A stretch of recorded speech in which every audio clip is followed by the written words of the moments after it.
आलिया, जरा ये समझाइए कि एक तो ये जो बयानबाजी का स्तर है ये काफी हल्का नजर आ रहा है, इसको लेकर क्या सोच रही है वहां की आवाम भी, और दूसरा जो इमरान खान का आखिरी दांव था सीक्रेट लेटर, उस पर भी अमेरिका ने कह दिया कि देखिए ऐसा कोई लेटर तो भेजा ही नहीं है, ये तो झूठ बात बोल रहे हैं। तो क्या ये इमरान खान को एक्सपोज करने जैसा है, या फिर कहें कि वो ताबूत में जो आखिरी कील होती है? जी बिल्कुल। और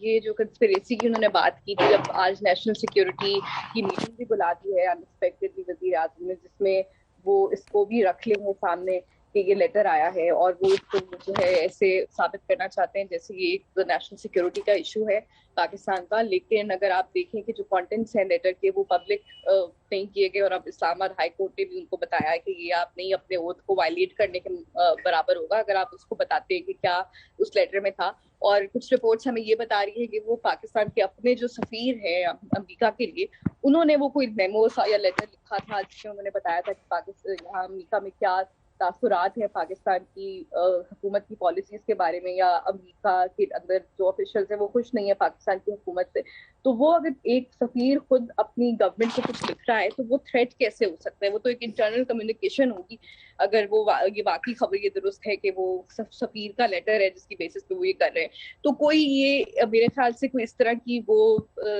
ऐसी बात नहीं है कि वो बहुत कोई जैसे इमरान खान इसको प्रेजेंट कर रहे हैं कि फॉरेन कंस्पिरेसी हो रही है उनके खिलाफ। और जैसे कि यूएस ने भी अपने आप को डिसोन कर दिया कि वोट ऑफ नो कॉन्फिडेंस से उनका कोई ताल्लुक नहीं है पाकिस्तान में जो हो रहा है। तो इससे ये साबित होता है कि इमरान खान के पास एक बस वो उनके पास एक कार्ड था जो वो दिखा रहे हैं कि कंस्पिरेसी हो रही है, लोगों को पॉपुलिस्ट बात करके लोगों की सपोर्ट हासिल करें, विक्टिम प्ले करें। बिल्कुल। आलिया, जरा ये समझाइए, क्योंकि आज पाकिस्तान के लिहाज से दिन बहुत अहम है। ये कहा जा रहा है कैप्टन कमजोर हो गया, विपक्ष स्ट्रांग हो गया है, तो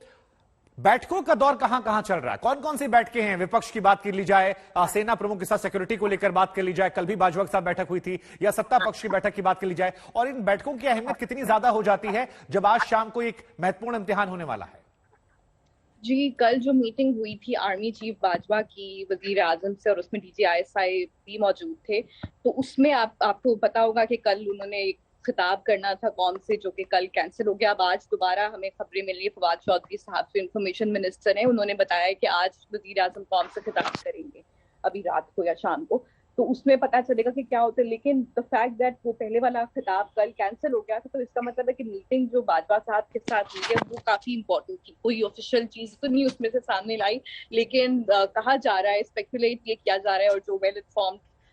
जो आप कह रहे हैं कि सोर्सेज हैं वो ये कह रहे हैं कि उन्होंने बाजवा साहब ने भी इमरान खान को एडवाइस किया कि ये लेटर की जो आप बात कर रहे हैं ये कोई इसका मतलब कंस्पिरेसी नहीं है और आप ये नहीं इस तरह रिलीज कर सकते। तो इस तरह उनको एक तरह से समझाने की कोशिश आप कह लें कि हो रही हैं। और पाकिस्तान में अगर आप बात करें पब्लिक परसेप्शन, जो सहाफी होते हैं इस तरह के जो प्रो एस्टैब्लिशमेंट होते हैं, उनकी बातों से भी अंदाजा काफी हो जाता है कि एस्टैब्लिशमेंट क्या सोच रही है। तो जो सहाफी एक टाइम पे वज़ीर आज़म को ये मशवरा दे रहे थे कि नहीं आप पूरी तरह से लड़े और आपके साथ ये गलत हो रहा है, आप आखिरी बॉल तक लड़े, अब तो वो सहाफी भी वज़ीर आज़म को एडवाइस कर रहे हैं कि अगर आप इस्तीफा दे देंगे तो वो आपके लिए बेहतर होगा। और मेरे ख्याल से अगर वजीर आजम खुद भी ये सोचें कि अब नो कॉन्फिडेंस मोशन पे वोटिंग जिस दिन होती है उस दिन वो घर चले नहीं, तो आलिया क्या आप इसका ये मतलब कहना चाह रही हैं कि ऐसा हो सकता है कि आज देर रात या देर शाम जब इमरान खान आए तो उनकी वो स्पीच फेयरवेल स्पीच की तरह हो?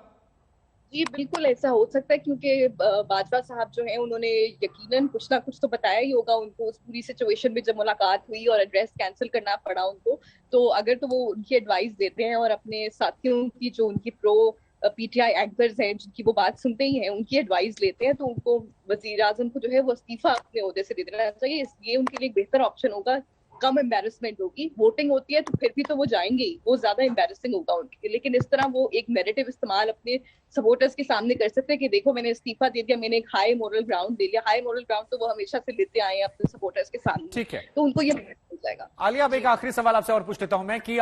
सत्ता पक्ष के मान ऐसा लग रहा है कैप्टन जो है उनका हारता हुआ नजर आ रहा है, लेकिन विपक्ष में ऐसा लग रहा है कि शहबाज शरीफ के नाम को लेकर आम सहमति जो है वो पूरी तरह से बन गई। बिलावल भुट्टो को लेकर भी हमने सुना, तो उसकी क्या चीजें आप देख रही हैं? या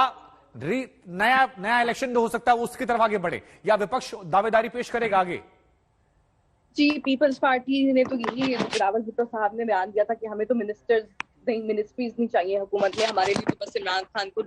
हटाना जो है वो इम्पोर्टेंट है। शहबाज शरीफ जो है, जो भी नया सेटअप बनता है आगे उसमें इस्टेब्लिशमेंट का की भी खुशी शामिल होनी, रजामंदी शामिल होनी चाहिए, क्योंकि इस्टेब्लिशमेंट जो न्यूट्रल हुई है इसकी वजह से ही पोजीशन को फायदा हुआ है। तो इस्टेब्लिशमेंट के लिए शहबाज शरीफ एक पॉपुलर कैंडिडेट है, क्योंकि शहबाज शरीफ जो है वो रेकन्सिलिएशन के हामी है। उनके भाई नवाज शरीफ तो इस्टेब्लिशमेंट के खिलाफ बहुत जो है वो स्ट्रॉन्ग किस्म की स्पीचेस भी कर चुके हैं, उनके नाम भी ले चुके हैं। शहबाज शरीफ हैंड वो एक तरह से ठीक है आलिया, आपने तमाम महत्वपूर्ण जानकारियां